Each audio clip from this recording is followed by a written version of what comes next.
Picture a cinematic legal thriller, right? But instead of some dusty courtroom, the stakes are literally the world's oceans. For decades, there was this massive blind spot in international maritime law that let polluters cause catastrophic damage and just walk away completely free. Today, in this explainer, we're looking at the dramatic turning point, the 2001 Bunker Convention. We'll break down how lawmakers scrambled to close the ocean's biggest loophole, the ingenious traps they set for polluters, and, well, the shocking flaws that actually still remain today. Okay, let's dive into this. When you hear oil spill, your brain probably immediately pictures a supertanker, right? But for the longest time, the law completely ignored a hidden, arguably more insidious threat. Think about your everyday cargo ships, bulk carriers, container ships. They run on heavy bunker fuel. This isn't their cargo. It's literally the fuel powering their own engines.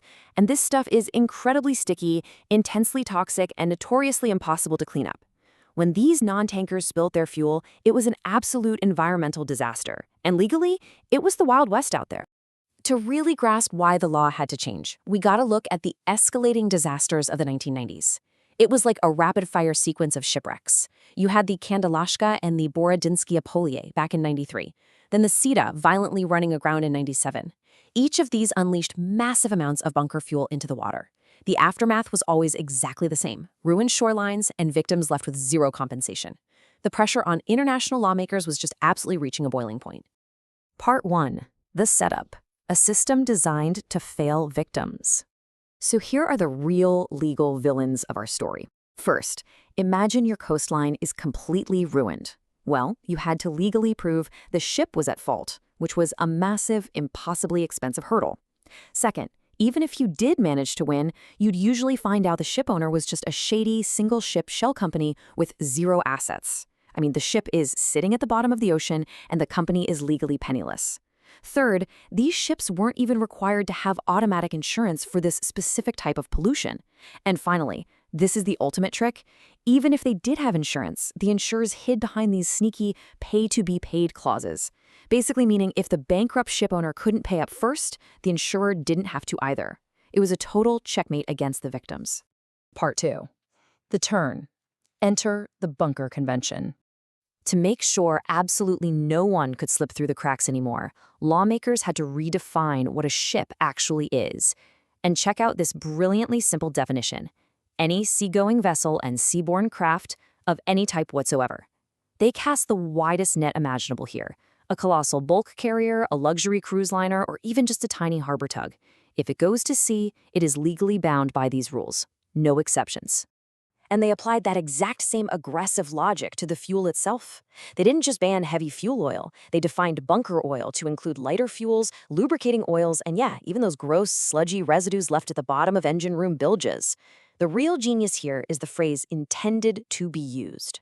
As long as the whale's purpose is to operate or propel the ship, it's covered. They completely eliminated all those loopholes that clever lawyers used to use to argue over chemical compositions. Part 3. The Execution. Broadening the blame.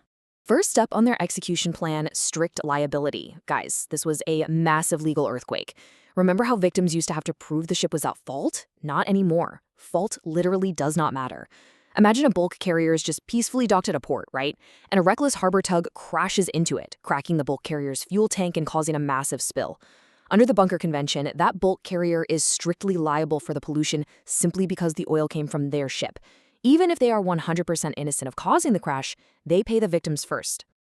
Now, what's really interesting about this is how they solved that bankrupt shell company problem.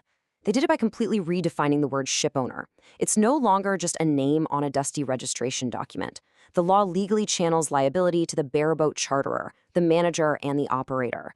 So if a ship spills oil, victims don't have to chase a phantom company anymore. They can go straight after the powerful, well-funded management companies running the day-to-day operations. Multiple powerful entities are now legally on the hook. Part 4. Following the money. Compulsory insurance. Of course, to make all this actually work, they had to institute compulsory insurance. But they also had to draw a line somewhere to avoid the total administrative nightmare of tracking like every single rowboat on the water. So what was the magic number? 1,000 gross tonnage. It was a fierce political compromise. Basically, it ensures that any ship over that size absolutely must carry specific liability insurance for bunker pollution. It captures the vessels with the most dangerous fuel capacities while keeping the whole regulatory system manageable.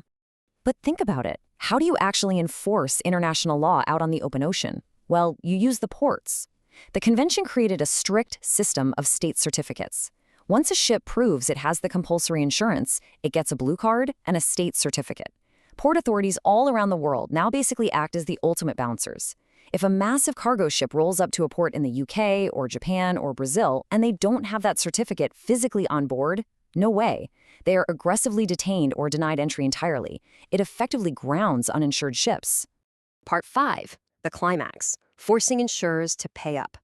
Listen to the dramatic weight of Article 710. Any claim for compensation may be brought directly against the insurer. This is the ultimate victory here. Remember that old pay-to-be-paid trick where insurers just hid in the shadows? Dead. Completely gone. And this brilliantly illustrates how the game changed. Under this rule, victims can completely bypass a bankrupt ship owner. They can sue the deep-pocketed, multi-billion-dollar insurance companies directly. It is an absolute game-changer for accountability. Part 6. The sequel hook. Remaining legal loopholes. So, one of the biggest remaining legal tangles today is how they actually handle payout limits. The weird thing is, the Bunker Convention doesn't set its own maximum payout. It links back to older national laws. And honestly, this creates total chaos. In some countries, ship owners face unlimited liability. You spill it, you pay for all of it. But in others, pollution victims are forced to share a tiny, diluted pool of money with standard property damage claims. Imagine a ship crashes into a dock and spills oil. The local hotel whose beach is ruined has to fight for the exact same limited pot of money as the guy whose dock was smashed. It's wild. But the most shocking twist in all of this is the missing shield. During the negotiations, the maritime industry practically begged for responder immunity, basically a legal shield to protect the brave people who actually rush in to clean up the spill. But lawmakers left it out. By channeling strict liability just to the ship owner, they accidentally left the heroes totally exposed. Professional salvors who literally risk their lives to stop a leak can be sued directly if something goes wrong. I mean, in the Tasman Spirit case back in 2003, salvage tugs were literally arrested. It's crazy. Which leaves us with a dangerous, unintended consequence. And really, this final question. Without responder immunity, who will actually risk saving a spilling ship if the heroes themselves can be dragged right into court? We brilliantly solved the problem of making polluters pay, but we might have accidentally punished the very people we need the most when disaster strikes. It's a fascinating and kind of terrifying cliffhanger in maritime law. Thanks for exploring this explainer with me, and keep questioning the systems that shape our world.